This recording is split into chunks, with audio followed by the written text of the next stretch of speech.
వేములవాడలో బుధవారం సీఎం రేవంత్ రెడ్డి పర్యటనను విజయవంతం చేయాలని పిలుపునిచ్చారు ప్రభుత్వ విప్ ఎమ్మెల్యే ఆది శ్రీనివాస్.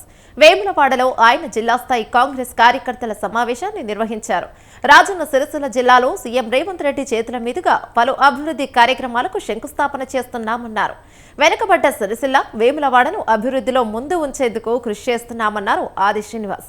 ఈ సమావేశంలో ఎమ్మెల్యే మేడిపల్లి సత్యం, కవంపల్లి సత్యనారాయణ, గ్రంథాలయ చైర్మన్ సత్యనారాయణ గౌడ్, కాంగ్రెస్ మండల అధ్యక్షులు పాల్గొన్నారు.